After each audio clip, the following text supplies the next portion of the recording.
Nemo here is a 25-year-old California sea lion. And he is a part of SLEUS, which stands for Science, Learning, and Exploration with the help of sea lions. Hi, my name is Skrovan, and I am the curator of animals at the SLEUS project. So we created a small business, my partner and I, about 20 years ago in 2002. And we've been working with the same sea lions for the last 31 years. So what we do is we work with trained sea lions, and we use that trained relationship for both education, research, and scientific discovery. We're sort of a very odd, very small niche, personal small business, in that there's almost nobody else that does what we do. And we've always been on the edge, but we managed to make it work for over 20 years. So SLEUS has been actually sort of very active in our Santa Cruz County community for 20 years with our education programs. So we have a couple different aspects of program, and one of those is our K through 12 Sea Lion Stewards program. So as part of our Sea Lion Stewards program, we've had school classes come from all over the county, also surrounding counties as well, where we do an educational program with the kids. They would see a sea lion demonstration with really fun, interactive behaviors to help talk about the Monterey Bay Aquarium. And then the classes would go on a beach cleanup. We would discuss the trash and the results from it. And then the kids would come back and get to interact with the sea lions, doing some fun splashy behaviors, either a jump or giving a command to have the sea lions wave or bark or something like that. And over the years, we've had so many kids from Santa Cruz County come through, and it's been a really fun process. Another really important educational aspect that our business has provided for the community is in the educational at more the college level and job preparation level.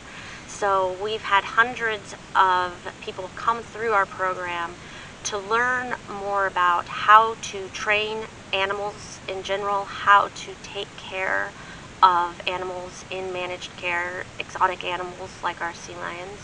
And we've had our volunteers go into different job education as like veterinary medicine, other scientists, becoming teachers, just a huge wide range.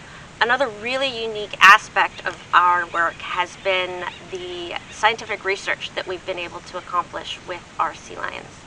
So we're affiliated with Moss Landing Marine Labs and the California State University system, and having that trained cooperative relationship with our sea lions has allowed us to do a lot of really interesting research on sea lions and marine life in general that wouldn't be able to be done if you didn't have that relationship with the sea lions. You couldn't ask those questions of a wild sea lion.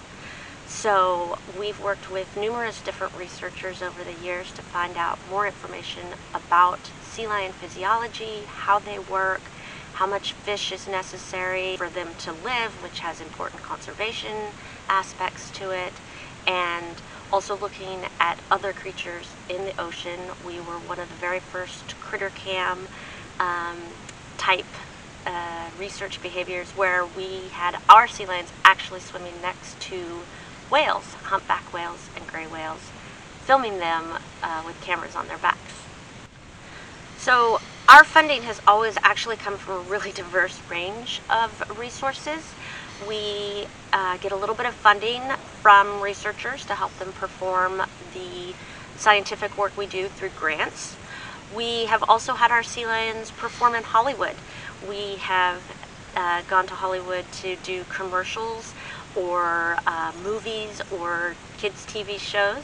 Our sea lions' voices were actually in the movie How to Train Your Dragon. So our sea lions were part of the dragon noises, especially when they're slurping the fish. My business partner is a professor. She's written books on animal training, and we teach classes online as well, which have reached people around the world.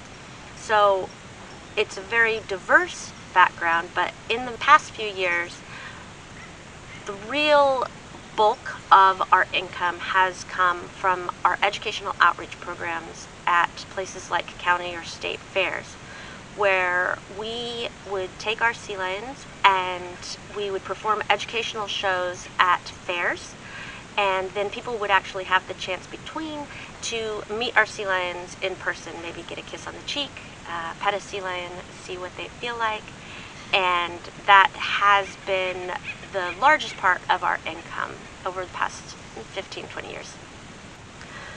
So even though we had a naturally diverse source of income, COVID unfortunately was the death of our project, because so much of our income was all from sources that involved people. The majority of our income came from our educational outreach programs of sea lion encounters, and all of the fairs, of course, shut down for 2 years. In 2020, our income for the project was only 10% of our 2019 income. And that was because we couldn't have any school children come to us. We couldn't do the education outreach programs. There were no Hollywood extra things going on. And even the research stopped during that time because the universities were even more strict than the general communities in locking down and shutting down. So even though we had all of the loss of income, of course, that affected businesses all over the world. But one of the unique problems for us is we didn't have a restaurant that we could just shut down and come back to later. The sea lions are our biggest source of what we need income for, because they have to eat. And so fish is expensive, and we only buy really good high quality fish for them for safety and nutrition. And we had to keep feeding our sea lions no matter what.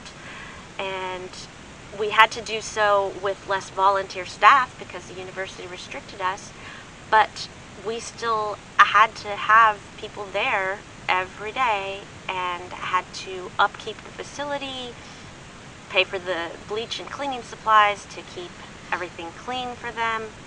So we weren't able to just cut costs and hunker down and wait for things to get better, unfortunately. And then even more ironically, having the sea lions means we can't just close our business the way any other normal business would. Because we have our sea lions, they're more like our children than just pets or something like that. And it's not like a dog or a cat where you can easily find another loving home for them. As an exotic animal, there are only a handful of places that we could give our sea lions to. And we're even more restricted because we are extremely picky about the care of our animals. We have extremely high quality standards. And so our schools sort of had functioned as teaching people the highest level of animal care out there. So we weren't willing to just give our sea lions to any place. We had very high standards of care and would only accept certain places that we felt would meet that standard of care. And so we were able to finally find locations to place our sea lions so that we can close down. However, the process has taken a year and a half, and it's not even over. It's going to go for another minimum 7 months because one of the places that our final 4 animals are going to go, the reason they're able to go there is they're building a brand new sea lion exhibit. And of course, construction in general always runs longer, and with all of the COVID problems, supply chain problems, it's run even longer than normal. So even though we sort of quote unquote went out of business, we've had to keep going for the past year, and we will keep going for into the future until our sea lions can finally go to their new homes. So it's weird to think after 31 years that I'm going to have to start a different career, but looking back, it's been wonderful. I wouldn't have changed a thing. It's been so exciting to see the excitement in a child's face when they get to see a sea lion for the first time. We actually took our sea lions to Nebraska, to the Nebraska State Fair, and we had so many people that had never seen a sea lion, and to be able to see it not only up close, but see what an amazing animal it is. We've heard that it's sort of changed lives, and so it's been a wild ride, and I've enjoyed it a lot. I'll be sad to see it go. We've obviously survived a lot on donations throughout the years, and especially over the last couple of years, helping to feed the sea lions while we are in the process of going out of business and not able to make money, but still having to feed the sea lions. So if you're interested in helping feed a sea lion, even $10 or something like that would help. We have a cause box campaign of Save Our Sea Lions. You could look it up online, and thank you very much. All right, Nemo, let's say goodbye. See you later, everybody. Thanks for coming out and seeing us today.